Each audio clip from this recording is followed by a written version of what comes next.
आभार व्यक्त करता हूं कि आप लोगों ने मेरे लिए यहाँ एक स्वागत कार्यक्रम रखा और आप लोग आए।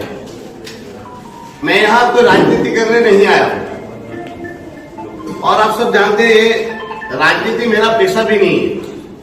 ये तो राजनीति तो मुझे राजनीति में तो इसलिए आना पड़ा कि हमारे प्रदेश की स्थिति ही ऐसी हो गई और हमारे दमन दीव और दादरा नगर हवेली में जो लीडरशिप थी वो लीडरशिप ही खत्म हो गई। तो लीडरशिप खत्म हुई तो मुझे वहां यहाँ लीडरशिप लेने के लिए आगे आना पड़ा। आपने हमारे बैनर में भी फोटो देखा होगा तो मैंने कहा था कि भाई फोटो में है ना मोहन भाई डेलकर जी का फोटो अवश्य लगा। आप सब जानते होंगे कि मोहन भाई डेलकर जी मेरे लिए परम आदरणीय थे, मेरे गुरु थे। काफी लोगों को ऐसा भी लग रहा होगा कि ये सिलवासा में क्यों इंटरफेयर कर रहा है। तो जब मैं सांसद नहीं था तभी भी मैं सिलवासा रेगुलर आता था। आज से नहीं, मैं 20 साल से, ये रणवीर भाई वगैरह मुझे जानते हैं, मैं 20 साल से ये यहाँ सिलवासा में रेगुलरली आता ही हूं। और सिलवासा की जब भी कोई प्रॉब्लम रही और कुछ भी हुआ हो तो मैंने अपना कर्तव्य समझकर सिलवासा के लोगों के साथ खड़ा होना उचित समझा। वो बोया साहब का केस हो या फिर वो कंडक्टर हमारी आदिवासी की लड़की जब डेथ कर गई, वो दयाल खलिया में वारदात हुई, एक इंजीनियर साहब की सुसाइड करके हमारे गुरु मोहन भाई डेलकर जी को शहादत देनी पड़ी। जब भी दादरा नगर हवेली में प्रॉब्लम आई तो मुझे लगा कि दादरा नगर हवेली के लोगों के साथ खड़ा होना चाहिए। और जब भी दादरा नगर हवेली से फोन आया कि उमेश भाई यहाँ आना चाहिए और इनके साथ खड़ा होना चाहिए, तो मैंने अपना परम सौभाग्य समझा, मेरा कर्तव्य समझा और दादरा नगर हवेली की जनता के साथ खड़ा होना मैंने अपना सौभाग्य समझा। मैं इसलिए भी कर रहा हूं, तभी भी 2 सांसद थे, दमन दीव में भी सांसद हुआ करते थे और दादरा नगर हवेली में भी सांसद हुआ करते थे।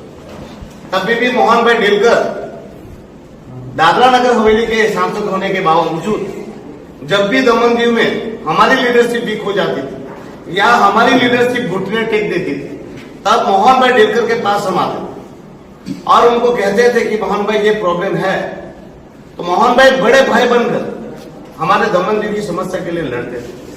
आप सबको पता हो 2004 में जब ये ब्रिज हादसा हुआ और मासूम बच्चे उस घटना के शिकार हुए, हमारी लीडरशिप प्रशासन के घुटने टेक कर बैठ गई। हमने मोहन भाई से बात की, मोहन भाई से रिक्वेस्ट की, मोहन भाई हमारे बच्चों के लिए पार्लियामेंट में अपनी छाती पे फोटो चिपकाकर न्याय के लिए लड़ गए। उनके साथ पप्पू यादव जी भी थे। तो मोहन भाई ने तब जब भी हमें जरूरत थी तो मोहन भाई ने हमारा साथ दिया।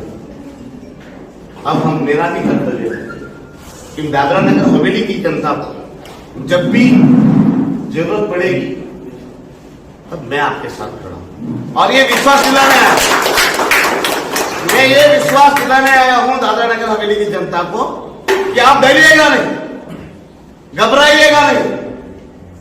आपका सांसद भले घुटने टेक के बैठ जाए, दमन दीव का सांसद भी आपका ही सांसद है। आज मुझे पता चला कि यहाँ पर भी सांसद जी और उनकी टीम को बहुत दुख लग रहा है कि उमेश पटेल यहाँ क्यों आए।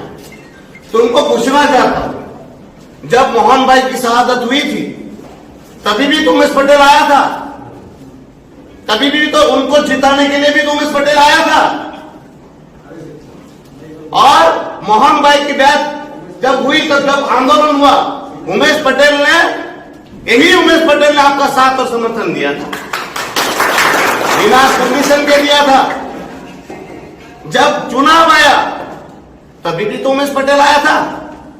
इन सांसद और उनके चमचों को बताइएगा, ये आप लोगों को चुनाव जिताने के लिए उमेश पटेल पर एफआईआर हुई थी। ये दायरा नहीं होता, लोगों का काम करने के लिए, लोगों की मदद करने के लिए दायरा कभी सीमित नहीं होता। दायरे से बाहर निकल करके भी लोगों का काम करना पड़ता है, जिस प्रकार हमारे मोहन भाई किया करते थे। और उनको मैं कहना चाहता हूं, आप लोगों ने लाज, हया, शर्म सब छोड़कर मरे हुए मोहन भाई की शहादत का आप लोगों ने जिस तरह से मजाक बनाया और आप लोग घुटने टेक कर बैठ गए अपनी सत्ता, सिर्फ सत्ता की लालसा के लिए और अपना सब कुछ बचाने के लिए, जन भावना तक का आपने ख्याल नहीं किया। मैं आज राजनीति करने बिल्कुल नहीं आया था। मोहन भाई की आत्मा को श्रद्धांजलि तभी मिलेगी जब उनके दोषियों को सजा मिलेगी। यहाँ के सांसद जी को और उनके चमचों को मैं कहना चाहता हूं कि आप में थोड़ी सी भी शर्म बची हो और आप में थोड़े से भी एथिक्स हो तो मोहन भाई के हत्याराओं को सजा दिलाने का काम करें पार्लियामेंट में। मैं तो लड़ने ही वाला हूं।